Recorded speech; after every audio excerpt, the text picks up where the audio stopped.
సంక్రాంతికి సొంతూళ్ల బాట పట్టారు జనం. రేపటి నుంచి సెలవులు కావడంతో హైదరాబాద్ నుంచి ఊళ్ల వైపు ప్రజలు తరలుతున్నారు.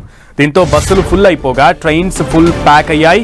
ఇక సొంత వాహనాల్లో వెళ్తున్న వారితో టోల్ ప్లాజాల దగ్గర ట్రాఫిక్ జామ్ ఏర్పడింది. రేపటి నుంచి స్కూల్స్ కు సెలవు, సంక్రాంతి సెలవులు ఇవ్వడం, ఐటీ ఎంప్లాయీస్ కు వీకెండ్ కావడంతో సొంతూళ్లకు వెళ్తున్నారు. బస్ స్టాపులు ప్రజలతో నిండిపోయాయి. ఊర్లకు ఎప్పుడెప్పుడు వెళ్దామా అని జనం బస్సుల కోసం ఎదురు చూస్తున్నారు. వరంగల్ బస్సులు ఉప్పల్ నుంచి ప్రారంభమవుతుండగా అక్కడ భారీగా ప్రయాణికులు నిండిపోయారు.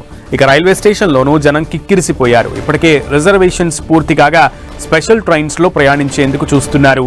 ఇక బస్సులు, ట్రైన్స్ లో టికెట్లు దొరకక సొంత వాహనాల్లో వెళ్తున్న వారు చాలా మంది ఉన్నారు. దీంతో టోల్ ప్లాజాలు వాహనాలతో నిండిపోతున్నాయి.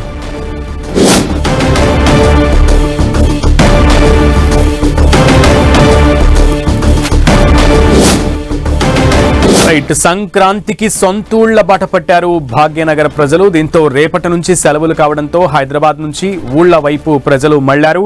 బస్సులు ఫుల్ అయిపోయాయి, ట్రైన్స్ కూడా ఫుల్ ప్యాక్డ్ గా ఉన్నాయి. టోల్ ప్లాజాల దగ్గర అయితే సొంత వాహనాలతో వెళ్తున్నటువంటి ప్రయాణికులతో రోడ్లన్నీ కూడా కిక్కిరిసిపోయి ఎక్కడికక్కడ టోల్ ప్లాజాల దగ్గర జామ్ అయిపోయినటువంటి పరిస్థితి ఉంది. అండ్ ముఖ్యంగా ఐటీ సంస్థల ఉద్యోగులు, అలాగే విద్యార్థులందరికీ, అంటే చదువుకునే పిల్లలందరికీ కూడా రేపటి నుంచి స్కూల్స్ సెలవులు, కాలేజీలకి సెలవులు ఉండటంతో తల్లిదండ్రులందరూ కూడా కుటుంబ సమేతంగా ఊళ్లకు, సొంతూళ్లకు వెళ్ళడానికి బారులు తీరడంతో రోడ్లన్నీ కూడా బిజీగా మారిపోయాయి, రద్దీగా మారిపోయినటువంటి పరిస్థితి ఉంది.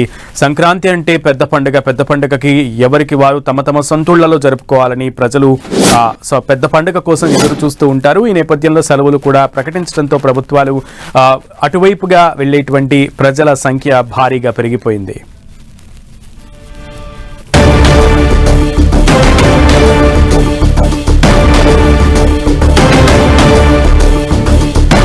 ముఖ్యంగా హైదరాబాద్ విజయవాడ రహదారి మొత్తం కూడా వాహనాలతో బారులు తీరినటువంటి పరిస్థితి. టోల్ ప్లాజాల దగ్గర కిలోమీటర్ల కొద్దీ వాహనాలు.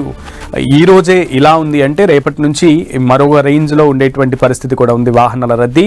ఈ నేపథ్యంలో అటు వరంగల్, అంటే హైదరాబాద్ నుంచి వరంగల్ వెళ్లేటువంటి వాళ్ళకు కూడా ఉప్పల్ దగ్గర నుంచి వరంగల్ బస్సులు స్టార్ట్ అవడంతో ఉప్పల్ దగ్గర కూడా, ఉప్పల్ రింగ్ రోడ్ సర్కిల్స్ ఆ ప్రాంతాల్లో కూడా భారీగా ట్రాఫిక్ జామ్ ఏర్పడినటువంటి పరిస్థితి ఉంది. విజువల్స్ లో మనం చూస్తున్నాం. బస్ స్టాండ్లు, రైల్వే స్టేషన్లు, రహదారులు అన్నీ కూడా కిక్కిరిసిపోయి, ప్రయాణికులతో కిక్కిరిసిపోయినటువంటి పరిస్థితి కనబడుతోంది. కుకట్పల్లి బస్ స్టాప్ లో ఉన్నటువంటి పరిస్థితిని మనం ఒక చోట చూస్తున్నాం. అండ్ అలాగే రైల్వే స్టేషన్ లో ఉన్నటువంటి పరిస్థితిని కూడా మనం ఒక బాక్స్ లో చూస్తున్నాం. సో ప్రయాణికులు సొంతూళ్లకు వెళ్ళడానికి పరుగులు తీస్తున్నటువంటి పరిస్థితి. పబ్లిక్ ట్రాన్స్పోర్ట్, ప్రైవేట్ ట్రాన్స్పోర్ట్ అన్నని ఆశ్రయిస్తున్నారు ప్రజలు. ఒకవేళ ఆ రెండింటి పక్షాన కూడా వీలు కాని పరిస్థితుల్లో సొంత వాహనాల మీద డిపెండ్ అయ్యి సొంతూళ్లకు వెళ్తున్న వాళ్ళ సంఖ్య కూడా, చాలా కుటుంబాలు అట్లా వెళ్తున్నటువంటి సంఖ్య కూడా పెద్దదిగానే ఉంది. ఈ నేపథ్యంలో ప్రైవేట్ ట్రావెల్స్ బస్సులు దీన్ని ఆసరాగా చేసుకుని విచ్చలవిడిగా ఛార్జీలను పెంచుతూ, నియమ నిబంధనలు పాటించకుండా, RTA rules and guide lines పాటించకుండా ఫిట్నెస్ లేని వాహనాలను నడుపుతున్నట్టుగా కూడా ఆర్టీఏ అధికారులు గుర్తించడంతో రైడ్స్ ని కూడా చేస్తున్నారు, తనిఖీలు విస్తృతంగా చేస్తున్నారు. పట్టుబడినటువంటి ప్రైవేట్ ట్రావెల్స్ బస్సులు ఫిట్నెస్ లేని వాహనాలని ఎప్పటికప్పుడు సీజ్ చేస్తూ ఫైన్స్ విధిస్తున్నటువంటి పరిస్థితి కూడా ఉంది. సో సంక్రాంతికి రష్ అయితే ఫుల్గా ఉంది. మరోపక్క ప్రభుత్వాలు కూడా తగిన విధంగా ఏర్పాట్లు చేస్తున్నారు.